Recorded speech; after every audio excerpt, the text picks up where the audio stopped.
Audio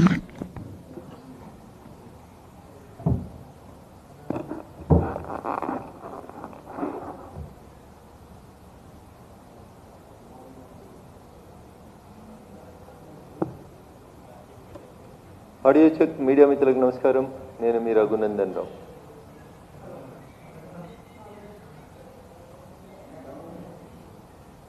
ये down जाए ना.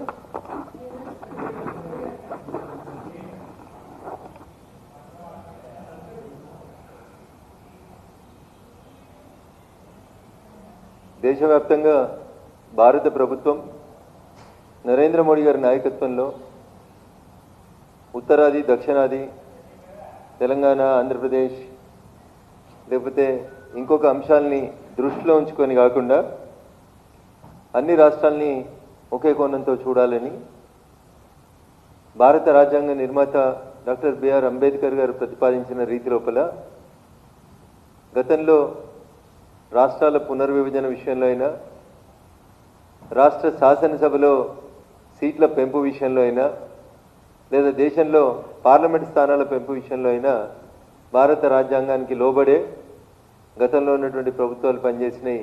భవిష్యత్తులో మేము కూడా పనిచేస్తామని చెప్పి చాలా స్పష్టంగా చెప్తా ఉన్నాం. అవగాహన లేనోళ్ళు, అర్థం కానోళ్ళు, మొన్నటిదాకా నియోజకవర్గాల పునర్విభజన జరుగుతుందంటే ఉత్తరాదిన జనాభా ప్రాతిపదికన పెంచుతారు, ఉత్తరాదిన సీట్లు ఎక్కువ పెరుగుతాయి, దక్షిణాదిన తక్కువ పెరుగుతాయి. దక్షిణాది రాష్ట్రాలు జనాభా నియంత్రణను పాటించినాయి కాబట్టి సీట్లు తక్కువ అవుతాయని నిన్నటిదాకా గగ్గోలు పెట్టింది. భారత ప్రభుత్వం నరేంద్ర మోడీ గారి నాయకత్వంలో ఉత్తరాది దక్షిణాది అనే వివక్ష లేకుండా అన్ని రాష్ట్రాలని సమదృష్టితో చూస్తూ 2011 జనాభా లెక్కలను బేసిస్గా చేసుకొని పెంపు అనేది ఉత్తరాదికి దక్షిణాదికి మధ్యన ఏం తేడా లేకుండా గతంలో 543 పార్లమెంటు స్థానాలను ఏర్పాటు చేసినప్పుడు అప్పుడు ఉన్నటువంటి కాంగ్రెస్ పాలకులు, అప్పుడు దేశాన్ని పరిపాలిస్తున్నటువంటి ప్రధానమంత్రి గారు ఏ బేసిస్ మీద అయితే పార్లమెంటు స్థానాలని అప్పుడు 543 స్థానాలకు పెంచినారో అదే రీతిలో ఇప్పుడు ఉన్నటువంటి భారత ప్రభుత్వం నరేంద్ర మోడీ గారి నాయకత్వంలో డీలిమిటేషన్ చేస్తామని చెప్పడం జరిగింది. మీరు జనాభా బేసిస్లో చేస్తారు, వాళ్ళే కలగంటారు, వాళ్ళే ఊహించుకుంటారు. ఎవరు చెప్పకంటే ముందు వాళ్ళే చెప్పారు. మొన్నటిదాకా నడిపారు చర్చ. ఏమని? జనాభా ప్రాతిపదికన చేస్తే బీహార్లో ఎక్కువ పెరుగుతాయి, ఉత్తరప్రదేశ్లో ఎక్కువ పెరుగుతాయి, ఉత్తర భారతంలో ఎక్కువ పెరుగుతాయి, దక్షిణ భారతంలో తక్కువ అవుతాయి అని మొన్నటిదాకా ప్రజల్ని మభ్యపెట్టేటువంటి కార్యక్రమం చేసింది. ఇప్పుడు భారత ప్రభుత్వం ఒక నిర్ణయాన్ని అధికారికంగా చెప్పింది. Yes, we're going to do the delimitation. ఏ రాష్ట్రంలో ఎన్ని సీట్లు ఉన్నాయో జనాభాతో సంబంధం లేకుండా ఒక రాష్ట్రంలో ఉన్నటువంటి సీట్లలో సగం సీట్లని కొత్తగా యాడ్ చేస్తూ రాష్ట్రాలలో పార్లమెంటు స్థానాలను పెంచుతామని చెప్పి భారత ప్రభుత్వం ఒక ప్రతిపాదనని దేశ ప్రజల ముందు ఉంచింది. ఇక లెక్కలు రాని వాళ్ళంతా పోయి టీవీలలో కూర్చొని ముచ్చట్లు చెప్తున్నారు. ఆఖరికి నిన్న మన రాష్ట్ర ముఖ్యమంత్రి రేవంత్ రెడ్డి గారు కూడా పోయి ఢిల్లీలో టీవీ ఛానల్లో కూర్చొని ముచ్చట చెప్పిండు. ఉత్తరప్రదేశ్లో 80 ఉన్నాయి, 160 అవుతాయట. 80 ఉంటే సగం పెంచుతామంటే 80కి 40 కలిపితే 120 అవుతాయి, కానీ 160 అయితే ఎట్లయితే నాకు లెక్క అర్థం కాలేదు. మరి తమిళనాడుకు ఎన్ని వస్తాయో చెప్పుర్రు అంటాడు. తమిళనాడులో 40 కాదు 42 ఉన్నాయన్న. ఇదే లెక్క ప్రకారం ఉత్తరప్రదేశ్లో ఎవరైనా లెక్క తీసుకుంటే 42కి 21 జమ చేస్తే 63 సీట్లు పెరుగుతాయి. లేదు, ఉమ్మడి ఆంధ్రప్రదేశ్నే తీసుకుందాం, ఆంధ్రప్రదేశ్ తెలంగాణ రాష్ట్రాలను తీసుకుంటే 42 మంది ఎంపీలు ఉన్నారు ఇంతకుముందు, ఇప్పుడు 21 పెరుగుతాయి. 42 + 21 63 పెరుగుతాయి. ఉత్తరప్రదేశ్లో ఎట్లా పెరిగినాయో మధ్యప్రదేశ్లో గట్లే పెరుగుతాయి, మధ్యప్రదేశ్లో ఎట్లా పెరిగినాయో రాజస్థాన్లో గట్లే పెరుగుతాయి, రాజస్థాన్లో ఎట్లా పెరిగినాయో తెలంగాణలో గట్లే పెరుగుతాయి, తెలంగాణలో ఎట్లా పెరుగుతాయో కర్ణాటకలో కూడా గట్లే పెరుగుతాయి. ఏ రాష్ట్రంలో ఎన్ని ఎంపీ స్థానాలు ఉంటే వాటిలో 50% ఆఫ్ ద ఎంపీ స్థానాలని పెంచుతాము అని చెప్పి భారత ప్రభుత్వం చెప్పింది. దీనికి ఉత్తరాది పంచాయతీ దక్షిణాది పంచాయతీ ఏంటంటే 4 రాష్ట్రాలు కలిస్తేనే దేశంలో ప్రధానమంత్రి అవుతాడు.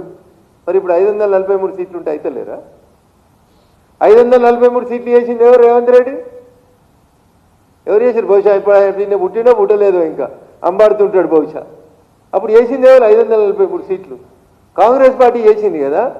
మరి ఆ రోజు కాంగ్రెస్ పార్టీ ఉత్తరప్రదేశ్లో 80 సీట్లు చేసి ఆంధ్రప్రదేశ్లో 42 సీట్లే చేసింది కదా. ఆ రోజు ఏమన్నారు మరి? ఆ రోజు ఉత్తరాదికో న్యాయం దక్షిణాదికో న్యాయం అని చెప్పిర్రా? పనికి మాలిన వాళ్ళు, యుద్ధం గెలవడం చేత కాని వాళ్ళు ఊకే ఏదో చిన్నప్పుడు చెప్తారు, లెక్కలు ఎందుకు వస్తలేవరు అంటే, సార్ నిన్న రాత్రి ఇంట్లో కరెంట్ లేకుండా అని చెప్పిండంటే ఒకడు. బొంగ నేర్చిన వాళ్ళు తప్ప ఇంకొకటి కాదు వీళ్ళు. ఎలక్షన్ కొట్లాడి గెలుగురాబాయ్ అంటే బొంకుడు, మాట్లాడితే ఉత్తరాది దక్షిణాది. ఇవాళ 1971లో కాన్స్టిట్యున్సీస్ రీఆర్గనైజ్ అయినప్పుడు అప్పుడు ఉన్నటువంటి కాంగ్రెస్ పార్టీ ఏం రీఆర్గనైజ్ చేసింది, ఏ బేసిస్ మీద ఆ రోజు సీట్లు పెంచిండ్రు? ఆ రోజు ఉత్తరాది రాష్ట్రాలకి సీట్లు పెరిగిన రోజు పెంచింది కాంగ్రెస్ కాదా అనేది ఒకసారి రేవంత్ రెడ్డి చెప్పాలి. ఆ రోజు పెంచితే ఎవరికి ఇబ్బంది కాలేదు, ఎవరికి నొప్పి కాలేదు. ఇలా ఈక్వల్గా అన్ని రాష్ట్రాలకి 50% పెంచుతామని చెప్తే మోడీ గారు ఉత్తరాదిలో ఉండే 4 రాష్ట్రాలతోటే ప్రధానమంత్రి అవుతున్నాడు, దక్షిణాదితో ఆయనకు అవసరం లేదు. ఏం చేసింది కాంగ్రెస్? ఏం చేసింది దక్షిణాది? లేని ప్రేమలకో వస్తారు కదా. వెంకయ్యనాయుడు గారు పోతే రాధాకృష్ణన్ గారు వచ్చారు కదా. ఒక దక్షిణాది రాష్ట్రం నుంచి ఉపరాష్ట్రపతి పోతే ఇంకో దక్షిణాది రాష్ట్రం నుంచి ఉపరాష్ట్రపతి వచ్చిండు కదా. ఇంత దిగజారు ఎట్లా మాట్లాడతారు? మీలాగా మేము మాట్లాడాలంటే దేశంకి వెళ్ళి కాక కాంగ్రెస్కి వెళ్ళి ఒక ఆయన దక్షిణాదికి వెళ్ళి ప్రధానమంత్రి అయిండు. పాపం పెద్దలు పూజలు ఆయన చనిపోతే ఆయన డెడ్ బాడీని కూడా ఏఐసీసీ ఆఫీస్కి తీసుకుపోలే మీరు. యాడుండవు ఆ రోజు రేవంత్ అన్న? ఆ రోజు కనవాలే మరి? ఉత్తరాదిలకు 10 ఎకరాలు 20 ఎకరాలలో సమాధులు కడితే దక్షిణాదికి వెళ్ళిన యొక్క ప్రధానమంత్రికి ఢిల్లీలో ఒక ఘాటు కట్టడానికి చేత కాలేదు మీకు, పీవీ ఘాట్. ఆఖరికి హైదరాబాద్కి వారి పార్థివ దేవాన్ని పంపిస్తే అది పూర్తిగా కాలేదా కూడా కాంగ్రెస్ వాళ్ళు నిలబడలేదు. ఇక మీరు ఉత్తరాది దక్షిణాది రాజకీయాల గురించి మీరు మాట్లాడతారు. నాకు డౌట్ వస్తుంది, రేవంత్ రెడ్డి గారు ఓ లెక్కల టీచర్ని పెట్టుకో. నీకు లేకపోతే మా సిద్దిపేట వాళ్ళని తోలిస్తాం. మొన్ననే వచ్చినావు కదా సిద్దిపేటకి. రామయ్య సార్ అని ఒకసారి మాకు లెక్కలు చెప్తుండే సిద్దిపేట డిగ్రీ కాలేజీలో. తర్వాత పెద్దలు వారి శాసన మండలి సభ్యులు కూడా గిన్నే ఉంటారు. ఐఐటి సీట్లు కావాలంటే రామయ్య సార్ దగ్గరికి పోయి చదువుకోవాలని చెప్తారు. రాష్ట్ర ముఖ్యమంత్రి గారికి లెక్కలు సరిగా తెలియకపోతే లెక్కల టీచర్ కూడా మా సిద్దిపేట ఆయనే ఉన్నాడు, పంపిస్తాం. లెక్కల టీచర్ని పెట్టుకొని సరిగా చదువుకోనరా. ఏం తేడా వచ్చిందో చెప్పు, నేను వస్తే చర్చించడానికి. ఆడ చర్చిస్తావు చెప్పు. ఉత్తరప్రదేశ్లో 80 ఉన్నాయి ఎంపీలు, సగం పెరుగుతాయి. 80 + 40 120 అవుతాయి. ఆంధ్రప్రదేశ్ ఉమ్మడి ఆంధ్రప్రదేశ్లో 42 ఉన్నాయి, 21 పెరుగుతాయి, 63 అవుతాయి. ఇక ఉత్తరాదికి దక్షిణాదికి తేడా ఎట్లా వస్తాయి చెప్పు. మైక్ ఇస్తే ఏది పడితే అది మాట్లాడు. ఇక దేశంలో లింగులు ఇటుకుని 3 తోకలు మిగిలిన కాంగ్రెస్ కానీ నేను ఒక ఆయన ఒకటి మిగిలిండు. ఈయన ఇక ముచ్చట ఎప్పుడు మొదలు పెడుతుండే దేశమంతా తినాలట. పాపం రాహుల్ గాంధీ వస్తలేడని దక్షిణాదికి ఈయననే కాబోయే ప్రధానమంత్రి అట దక్షిణాదికి వెళ్ళి. ఇది వాట్సాప్ యూనివర్సిటీలు సోషల్ మీడియాలో చర్చలు. దీనికి వారు పోయి ఏదో ఆగమాగమైపోయి ఏదో మాట్లాడుతుంటే ప్రజల్ని మభ్యపెట్టేటువంటి అంశం తప్ప ఏముంది చెప్పు. ఏం గొప్పగా చూసుకున్నారు మీరు? మీ కుటుంబానికి పదవులు, రాహుల్ గాంధీ కుటుంబానికి రాజీవ్ గాంధీ కుటుంబానికి పదవులు తప్ప ఇలా ఎల్పీ లీడర్ మరి ఎందుకో దక్షిణాదికి ఇవ్వలేదు. లోక్సభలో ఎల్పీ లీడర్ ఎందుకు దక్షిణాదికి ఇవ్వలే? ఫస్ట్ టైం ఇచ్చింది కదా మల్లికార్జున ఖర్గే గారికి 43 వచ్చినప్పుడేమో ఆయనకి ఇచ్చిర్రు. 52 ఇచ్చినప్పుడేమో అధీర్ రంజన్ చౌదరి గారికి ఇచ్చిర్రు. ఆ 2 సార్లు ఎందుకు రాహుల్ గాంధీ తీసుకోలేదు మరి? నిజంగా దక్షిణాది మీద ప్రేమ ఉంటే ఇప్పుడు దక్షిణాదిని తీసుకొచ్చి లీడర్ ఆఫ్ అపోజిషన్ చేయనుంటారు లోక్సభ లోపల. అందుకని దయచేసి ముఖ్యమంత్రి గారు ఏదైనా మాట్లాడితే ఒక అర్థం ఉండాలి. మీకు తెలియకపోతే పక్కన ఉన్న అడిగానే చెప్పుండ్రి. డీలిమిటేషన్ లోపల దక్షిణాదికి ఎట్లా అన్యాయం జరుగుతుందో చెప్పుండ్రి. మీరు ఇంతకుముందు అన్నారు జనాభా ప్రాతిపదికన పోతే అన్యాయం జరుగుతుందని. జనాభా ప్రాతిపదికన మేము సీట్లు పెంచుతామని భారత ప్రభుత్వం వేరే చెప్పలేదు. మీరే కలగన్నారు, మీరే ఊహించుకున్నారు. మీరే ఉత్తరాది దక్షిణాది అని ఒక భేదభావాన్ని పెంచేటువంటి ప్రయత్నం చేసిండ్రు. ఇవాళ ఏమైంది? మళ్ళా అన్ని రాష్ట్రాలలో ఇర్రెస్పెక్టివ్ ఆఫ్ ద పాపులేషన్ సమానంగా పెంచుతామని చెప్తుంది భారత ప్రభుత్వం. దీనికి మళ్ళీ ఉత్తరాది దక్షిణాది పంచాయతీ ఎందుకు వస్తుంది? ఏం మాట్లాడతారు అనేది కొంచెం పొందన ఉండాలి. సబర్మతి గురించి మాట్లాడి పోయాడు కాంక్లేవ్. ఆడ సబర్మతి చేస్తే ఇదైపోయింది. మరి సబర్మతి చేసిన రోజు మోడీ గారు అడిగిర్రా కేంద్ర ప్రభుత్వం పైసలు ఇస్తలేదు, కేంద్ర ప్రభుత్వం పైసలు ఇస్తలేదు, కేంద్రం పైసలు ఇవ్వాలి, కేంద్రం సహకరిస్తే నేను సబర్మతి కడతాను అన్నారా ఏంటి నరేంద్ర మోడీ గారు? నాకు తెలిసి అయితే మేము ఎప్పుడు అనలేదు, నరేంద్ర మోడీ గారు ఎప్పుడు అనలేదు. కేంద్రం సహకరించాలని కూడా ఆఖరికి నరేంద్ర మోడీ గారు అడగలేదు. సబర్మతిని చేసిన రోజు నువ్వు చేయి మూసి రివర్ ఫ్రంట్, నీ దగ్గర పైసలు ఉంటే ఎవరు వద్దన్నారు? మేము గుజరాత్లో సబర్మతి చేసినట్టు మీరు చేయండి. సబర్మతి రివర్ ఫ్రంట్లో ఒక్క పేదోడికి కూడా అన్యాయం కాకుండా సబర్మతి రివర్ ఫ్రంట్ చేసినాం. మీ కాంగ్రెస్ అపోజిషన్లో ఉంది కదా, పోయి కాంగ్రెస్ని అడుగురు, గుజరాత్ కాంగ్రెస్ని అడుగుండ్రి. సబర్మతి రివర్ ఫ్రంట్ చేసినప్పుడు నరేంద్ర మోడీ గారు ఎట్లా చేసిరని గుజరాత్ కాంగ్రెస్ అధ్యక్షుని పోయి అడుగు. ఆయన మీలాగానే మోడీ సహకరిస్తలేడు, కేంద్రం సహకరిస్తలేదు, నేను సబర్మతి ఎట్లా చేయాలని అడిగిండు ఆయన మోడీ గారు. నువ్వు మోడీ గారిని అడిగి మూసి చేస్తా అని చెప్పినవా? ఒక పదానికి ముఖ్యమంత్రి గారు మీరు మాట్లాడుతున్న దానికి ఎక్కడైనా అర్థం ఉందా చూడు దయచేసి. ఒక నిమిషం దక్షిణాది వేరు ఉత్తరాది వేరు అంటారు, ఒక నిమిషం ఇది మోడీ చివరి అస్త్రం అంటారు, ఇంకో నిమిషం సబర్మతి అంటారు. ఏం మాట్లాడుతున్నారు మీరు? ఎందుకు ఇట్లా మాట్లాడుతున్నారు? గుడ్డే దుషేల్లో పడ్డట్టు ఏది పడితే అది మాట్లాడాను అమ్మాయికి దొరికిందని. మళ్ళీ చెప్తా ఉన్నా, డీలిమిటేషన్ మీద ఏమైనా లెక్కలు కావాలంటే గతంలో కాంగ్రెస్ పార్టీ డీలిమిటేషన్ చేసినప్పుడు ఉత్తరాదికి న్యాయం చేసుకుర్రు, దక్షిణాదికి అన్యాయం చేసిరనే మాటకి మీరు ముందు అప్పటి కాంగ్రెస్లో ఇప్పటి కాంగ్రెస్లో అప్పుడు చేసింది తప్పని క్షమాపణలు చెప్పమని అడిగి, అయ్యా మోడీ గారు మీరు మంచోరు, మా దగ్గర కొత్త ప్రతిపాదనలు ఉన్నాయి ఇస్తామని చెప్పుండ్రి, వినడానికి మేము సిద్ధంగా ఉన్నాం. 80 చేసిన రోజు ఉత్తరప్రదేశ్లో అధికారంలో ఉన్న పార్టీ ఎవరు? దక్షిణాదికి 543 సీట్లలో మీరు చెప్పిన లెక్కలో దక్షిణాదికి తక్కువ సీట్లు చేసిన రోజు దేశంలో ఉన్నటువంటి అధికారంలో ఉన్న పార్టీ ఎవరు? కనీసం ఇది కూడా తెలియదా రేవంత్ రెడ్డి గారు? మీకు లెక్కలు తెలివై. ఇంగ్లీష్ గురించి మాట్లాడితే ఇంగ్లీష్ గురించి ఏదో అంటారు, హిందీ గురించి మాట్లాడితే హిందీ గురించి ఏదో అంటారు, పార్టీల గురించి మాట్లాడితే ఏది పడితే అది మాట్లాడతారు అని నేను గతం గురించి ఓదలుచుకోలేదు. కానీ నిన్నటి మీ ఆ కాన్క్లేవ్ చూసిన తర్వాత నాకు అనిపించింది అర్జెంటుగా మీకు ఒక మంచి లెక్కల టీచర్ని పెట్టాలని. అది మా సిద్దిపేటకి వెళ్ళిపోయే మా రామయ్య సార్ లాంటి వాళ్ళని బతిలాడి కొంచెం వయసులో పెద్ద ఆయన అయినప్పటికీ కూడా పొద్దున 5 గంటలకు మీకు ప్రత్యేకమైన క్లాస్ పెట్టించి ఆ డీలిమిటేషన్ లెక్కలేదో మీకు అర్థమయ్యేలా చెప్పాలని. ఎట్లాగో గాంధీ భవన్ వాళ్ళకి చెప్తే అర్థం కావు, కానీ ఆ రామయ్య సార్తో చెప్పిస్తానని ఏమైనా లెక్కలు అర్థమైతేమో అని ఒకసారి ఆలోచించుకోవాలని చెప్పి ముఖ్యమంత్రి గారు అనేటువంటి బాధ్యతాయుత స్థానంలో కూర్చున్న గౌరవ తెలంగాణ రాష్ట్ర ముఖ్యమంత్రి రేవంత్ రెడ్డి గారికి ఈ సందర్భంగా నేను అప్పీల్ చేస్తున్నాను. తెలంగాణ బరువును తీసుకుపోయి ఢిల్లీ వాకిట్లో తల కొట్టేసే రీతిలో మాట్లాడకండి దయచేసి. If you want to speak something in the Delhi streets, you speak on the facts. ఎట్లా దక్షిణాదికి అన్యాయం అవుతుందో చెప్పురు, నేను వస్తా. అన్ని రాష్ట్రాలలో 50% పెంచడం అనే లాజిక్ నాకు అర్థమైతే లేదో అన్నావు. నీకు అర్థం ఎందుకు అవుతుందన్న? ప్రజలు మాకు ఓట్లు వేసిరు, మేము పార్లమెంట్లో చట్టం తీసుకొస్తాం, ఆ చట్టం ప్రకారం డీలిమిటేషన్ చేస్తాం. వెనకడికి చేసిన వాళ్ళు కూడా గట్లే చేసిర్రు. ఎప్పుడు డీలిమిటేషన్ అయినా పార్లమెంట్లో యాక్ట్ తీసుకొస్తారు, పెడతారు, అన్ని పార్టీలతో చర్చ పెడతారు, ఆ తర్వాతనే సీట్లు పెంచుతారు.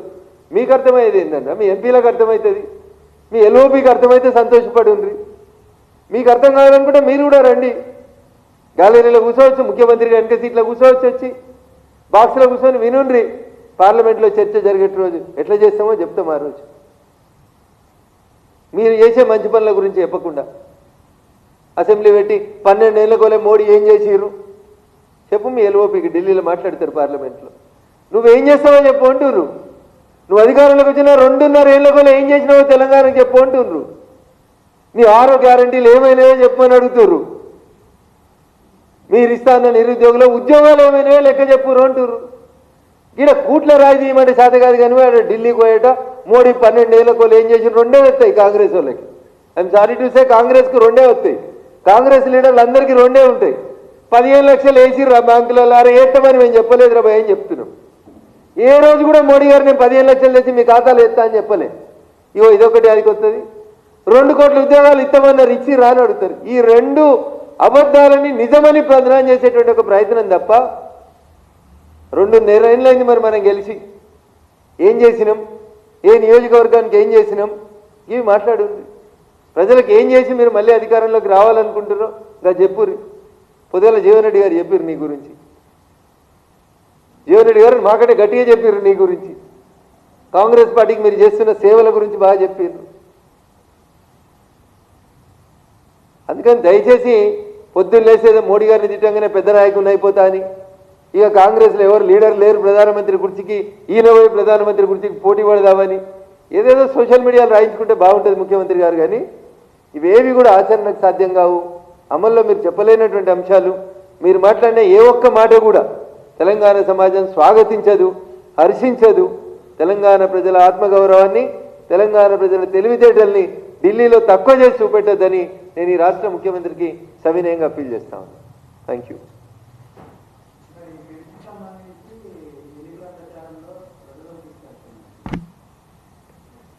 మేము ఇదేదో సీలు కవర్లో పెట్టి 2029 ఎన్నికలకు గంట ముందు తీసి ప్రజలకు చెప్పకుండా సీట్లు పెంచుతలేమన్నా. బాజాబ్తా దేశ సర్వోన్నత స్థానం పార్లమెంట్లో చర్చకు పెట్టి, ముందు బీఏసీలో చర్చ పెట్టి, బిల్లును పార్లమెంట్లోకి తెస్తామని చెప్పి, అన్ని పార్టీలకు ప్రతులు ఇచ్చి, మీ నాయకుడు లీడర్ ఆఫ్ అపోజిషన్ గౌరవనీయులు రాహుల్ గాంధీ గారికి కూడా కాపీ ఇచ్చి చర్చ పెట్టి దేశమంతా చూసినప్పుడు మాత్రమే ఈ సీట్ల పెంపుదలని మేము చేద్దాం అనుకుంటున్నాం. మీ బతికెప్పుడు ఎలక్షన్ల కోసమే, మా బతికెప్పుడు ప్రజల కోసం, దేశం కోసం. నేషన్ ఫస్ట్ అని మేము కొట్లాడతాం, సీట్లు 4 ఎట్లా గెలవాలి, ఎట్లా అధికారంలోకి రావాలని మీరు కొట్లాడతారు. So this is the difference between Congress and BJP. మేము చెప్తలేమన్నా ఇప్పుడు సీట్లు పెంచుతామని? ఇంకా 3 ఏళ్ళ 2 నెలల ముందు చెప్తున్నాం, 38 నెలల ముందు చెప్పి ఒక ప్రాసెస్ స్టార్ట్ చేస్తున్నామని చెప్పినాం. దానికి డీలిమిటేషన్కి ఒక కమిటీ వేస్తారు. ఆ కమిటీలో అన్ని పార్టీల మెంబర్లకి సభ్యత్వం ఉంటుంది. రాష్ట్రాలకు వస్తే రాష్ట్ర ప్రభుత్వాలతో కూడా చర్చ జరుపుతుంది ఆ కమిటీ. ఇక మీరు ఇంత అమాయకంగా దీన్ని ఎన్నికల ఎజెండా చేస్తామంటే చెయ్యిర్రి. వద్దనే గారు మేము ఏమైనా వద్దట వాళ్ళ ఎన్నికలలో you have every right to criticise us, you criticise.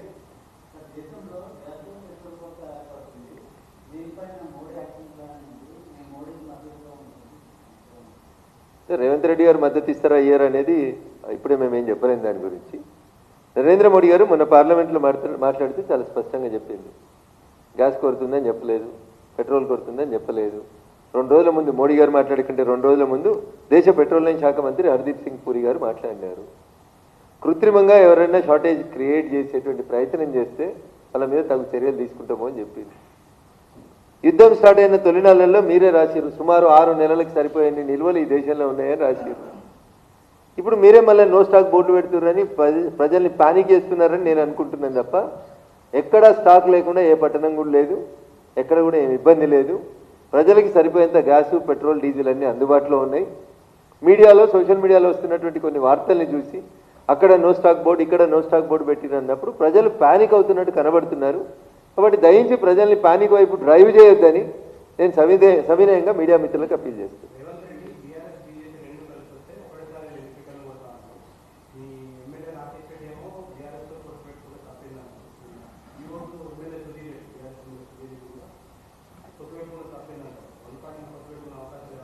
ఇవి వారి వారి వ్యక్తిగత అభిప్రాయాలు. ఎన్నికలకి ఇంకా 3 సంవత్సరాల 2 నెలలు ఉన్నాయి. భారతీయ జనతా పార్టీకి అధిష్టానం, కేంద్రంలో ఒక పార్లమెంటరీ పార్టీ బోర్డు, మాకొక ఎన్నికల విధి విధానాలు నిర్ణయించుకోవడం అనేది ఎన్నికలు వచ్చినాక 2 నెలల ముందు, 6 నెలల ముందు అప్పుడు చర్చలు జరుగుతాయి. 3 సంవత్సరాల 2 నెలలు ఉన్నాయి. ఇంకా ఎవరో ఎమ్మెల్యేలు వారి వ్యక్తిగత అభిప్రాయాల గురించి మాట్లాడిన దాన్ని దయచేసి టీఆర్ఎస్, బీఆర్ఎస్, బీజేపీ పొత్తు అనేటువంటి దిశగా నడపొద్దని మీడియా మిత్రులకు అప్పీల్. కాశ్మీర్ నుంచి కన్యాకుమారి వరకు ప్రతి రాష్ట్రంలో ప్రతి బూత్ని మేము సొంతంగానే గెలవాలనుకుంటున్నాం. తెలంగాణలో కూడా సొంతంగానే గెలవాలనుకుంటున్నాం. తెలంగాణలో కూడా భారతీయ జనతా పార్టీ వచ్చే ఎన్నికల తర్వాత అధికారంలోకి రావాలని ప్రతి కార్యకర్త కోరుకుంటుండు. మా అడుగులు కూడా ఆ దిశగానే పడతాయి.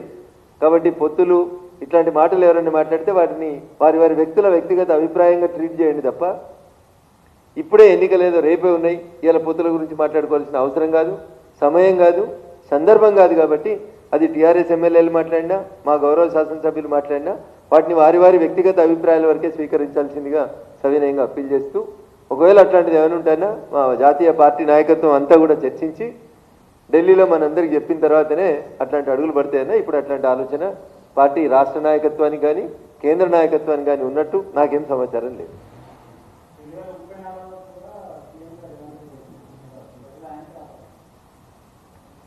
సో భారత రాజ్యాంగం బిఆర్ అంబేద్కర్ గారు రాసిన రాజ్యాంగంలో ప్రతి 5 సంవత్సరాలకు ఒకసారి ఎన్నికలకు పోవాలని ఉంది. 2023 నవంబర్లో తెలంగాణ రాష్ట్రానికి ఎన్నికలు జరిగినాయన్న. వారికి ఇష్టమున్నా కష్టమున్నా జమిలీ ఎన్నికలు వస్తే ఒక 2 నెలలు ఇటో అటో మినహా 5 సంవత్సరాల తర్వాత ఆయన మళ్ళీ ప్రజల ముందుకు పోవాలి, ఓట్లు అడగాల్సిందే. అప్పటికి వారు ఉన్నటువంటి పార్టీకి ప్రజలు ఓట్లు వేయాలి. ఆ తర్వాత రెండోసారి ముఖ్యమంత్రి అవుతారా కారు అనేది నిర్ణయం జరుగుతుంది. చిన్నప్పుడు ఎప్పుడో ఏదో సినిమా పాటలలో చూస్తాం, తొందరపడి ఒక కోయిల ముందే కూసిందని. అట్లా రేవంత్ రెడ్డి గారు కూడా కొంచెం తొందరపడి ముందే కూస్తున్నట్టు కనబడతా ఉంది. ఎన్నికలు ఇంకా చాలా రోజులు ఉన్నాయి. సగం రోజుల మీ పరిపాలన ఎట్లుందో ఇంకా తెలుస్తలేదు. ప్రజలకు అర్థమవుతా ఉంది మీ వల్ల ఎన్ని కష్టాలు వస్తున్నాయి. వీళ్ళు వెయిట్ అండ్ సీ. ఎలక్షన్స్ వచ్చిన తర్వాత ఏం జరుగుతాయనే చూద్దాం. ఆశపడ్డంలో తప్పు లేదు, అది పగటికలు అవుతుందని నాకు అనిపిస్తా ఉంది. Thank you.